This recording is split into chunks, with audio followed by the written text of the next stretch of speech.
Hello दोस्तों, स्वागत है आप सभी का हमारे YouTube channel Om Prakash study centre पर। साथियों, मैं हूं ओम प्रकाश। आज के वीडियो हम लोग चुनाव के बारे में हम लोग विस्तार पूर्वक देखेंगे। तो साथियों, आप लोग वीडियो को शुरू से लेकर अंत तक देखिएगा और वीडियो पसंद आने पे सब्सक्राइब जरूर करिएगा और शेयर भी जरूर करिएगा। साथियों, होता क्या है कि कॉम्पिटिटिव एग्जाम में ये सब क्वेश्चन पूछ लिए जाते हैं। तो चलिए आइए हम लोग वीडियो को स्टार्ट करते हैं। साथियों, पहला क्वेश्चन है, आम चुनाव में इस्तेमाल होने वाली अमीट स्याही का निर्माण निम्न में से कहाँ किया जाता है। बहुत महत्वपूर्ण क्वेश्चन है साथियों, और ये क्वेश्चन आपके एग्जाम में बन सकता है, क्योंकि देखिए अब इस समय चुनाव का माहौल चल रहा है, तो ये बिल्कुल बनेगा। तो देखिए साथियों, मैं आपको बताते चलूँ कि जो साथियों मैसूर है, वहीं पे साथियों जो है अमीट स्याही का निर्माण होता है। साथियों, इसका निर्माण क्यों होता है? तो साथियों, डबल वोटिंग को रोकने के लिए चुनाव आयोग के दौरान मतदाताओं की अंगुलियों पर साथियों लगाई जाती है। किस अंगुली पे साथियों? तो तर्जनी पे लगाई जाती है साथियों। और इस अमीट स्याही में साथियों सिल्वर नाइट्रेट होता है, जिससे त्वचा का जो दाग होता है वो पड़ जाता है और इसे धोना बहुत मुश्किल होता है साथियों। और ऐसा माना जाता है कि लगभग साथियों 72 घंटा बाद ये साथियों मिट पाता है। और जो है स्याही का जो निर्माण है साथियों, भारत की एकमात्र company Mysore paints and varnish limited साथियों एमपीवीएल द्वारा किया जाता है साथियों। इंपॉर्टेंट है, जरूर याद रखिएगा। Mysore paints and varnish limited यानी एमपीवीएल द्वारा किया जाता है। इंपॉर्टेंट है, जरूर याद रखिएगा। और इसका उपयोग न केवल भारत में किया जाता है साथियों, बल्कि अन्य देशों में भी जो ये कंपनी है एमपीवीएल, ये साथियों जो है भेजते हैं अन्य देशों में भी। तो मैसूर जो है साथियों कर्नाटक में है। तो साथियों, कर्नाटक के वर्तमान मुख्यमंत्री कौन है साथियों? सिद्धारमैया यादव कर्नाटक के जो है वर्तमान मुख्यमंत्री हैं साथियों। और ये जो है 22वें नंबर के हैं। वहीं पूछा जाए राज्यपाल कौन है मेरे प्यारे दोस्तों?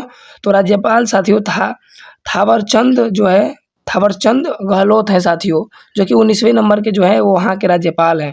कर्नाटक के बारे में बात करी जाए तो राजधानी बेंगलुरु है साथियों। और लोकसभा की सीट जो है टोटल 28 है, और राज्यसभा की जो सीट की बात करी जाए तो 12 है। जरूर याद रखिए। अगला प्रश्न है दोस्तों, वोट डालने के पश्चात अंगुली पर मतदान पहचान के रूप में लगाई जाने वाली स्याही में क्या होता है? तो साथियों अमीट स्याही इसे कहते हैं साथियों। में आमतौर पर सिल्वर नाइट्रेट होता है, जो पराबैंगनी प्रकाश के संपर्क में आने पर त्वचा को दाग छोड़ देता है साथियों। यानी option number silver nitrate, option number A right answer होगा साथियों। और जैसा कि मैं अभी ऊपर ही बताया हूँ कि स्याही त्वचा पर कम से कम साथियों 72 घंटे तक रहती है। बहुत ज़्यादा दिन तक रहती है, मिनिमम 72 घंटा। और अगला देखिए साथियों, तो साथियों अमीट स्याही के बारे में बात करी जाए तो अंगुली पर स्याही लगाने की शुरुआत साथियों 1962 के लोकसभा चुनाव में हुई थी साथियों। क्या होता था साथियों कि जो प्रथम चुनाव हुआ था 1951-52 में साथियों, उसमें जो है कई लोग कई कई बार वोट किए थे। तो साथियों इसी को रोकने के लिए साथियों 1962 के लोकसभा चुनाव में साथियों फर्जिंग वोटिंग रोकने के लिए हुई थी साथियों।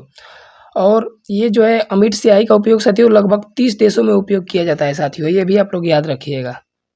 साथियों इस स्याही को देश की एकमात्र कंपनी जो है वो Mysore paints and varnish limited तैयार करती है साथियों। लोकतंत्र की अमिट निशानी बन चुकी इस स्याही का इतिहास साथियों दशकों से पुराना है, और इसका जो संबंध है साथियों मैसूर राजवंश से जुड़ा हुआ है साथियों।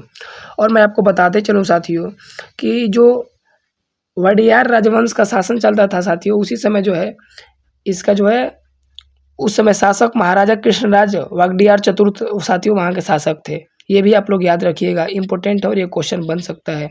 अगला प्रश्न देख साथियों, जो है वागडियार राजवंश के कृष्णराज ने 1937 में पेंट और वार्निश की एक फैक्ट्री खोली, जिसका नाम मैसूर लाख एंड पेंट्स रखा। लेकिन साथियों जो कर्नाटक सरकार है साथियों, इसने उसे अधिग्रहण कर लिया, अपने और कर लिया। और 1989 में इस फैक्ट्री का नाम Mysore paint and varnish limited यानी एमपीवीएल कर दिया गया था साथियों। ये भी याद रखिएगा। और साथियों देखिए, चुनाव आयोग जो है साथियों आम चुनाव में शामिल करने का श्रेय साथियों जो है भारत के प्रथम चुनाव आयुक्त सुकुमार सेन को जाता है, जो कि साथियों निर्वाचन आयोग के प्रथम अध्यक्ष भी थे। याद रखिएगा, चुनाव आयुक्त प्रथम थे साथियों। और देखिए प्रथम महिला के बारे में बात करी जाए तो वीएस रामा देवी प्रथम महिला थी जिन्होंने भारत के मुख्य चुनाव आयुक्त का पदभार संभाला। और इनके बाद जो साथियों एन शेषन मुख्य चुनाव आयुक्त बने थे। ये भी आप लोग याद रखिए। आज़ाद भारत के पहले आम चुनाव साथियों 25 अक्टूबर 1951 से लेकर 21 फरवरी 1952 के बीच हुए। ये आप लोग याद रखिएगा। और अगला देखिए साथियों, वर्ष 1952 में नेशनल फिजिकल लेबोरेटरी में इस अमिट स्याही का आविष्कार किया गया था। इम्पोर्टेंट है, ज़रूर याद रखिएगा साथियों। और इसमें जैसा कि मैं ऊपर ही बताया हूँ, सिल्वर नाइट्रेट होता है। अगला देखिए प्रश्न दोस्तों, भारतीय संविधान के किस अनुच्छेद के तहत चुनाव आयोग का प्रावधान किया गया है? तो साथियों, चुनाव आयोग का जो प्रावधान है मेरे प्यारे दोस्तों, तो देखिए चुनाव आयोग की स्थापना कब हुई थी साथियों? 25 जनवरी 1950 को हुई थी, यानी। और देखिए यह संविधान के अनुच्छेद साथियों 324 से लेकर 329 तक संबंधित है, यानी 324 right answer option number C होगा। तो साथियों वीडियो कैसा लगा ज़रूर कमेंट बॉक्स में बताइए और वीडियो को ज़रूर शेयर करिए। Thanks for watching. जय हिंद।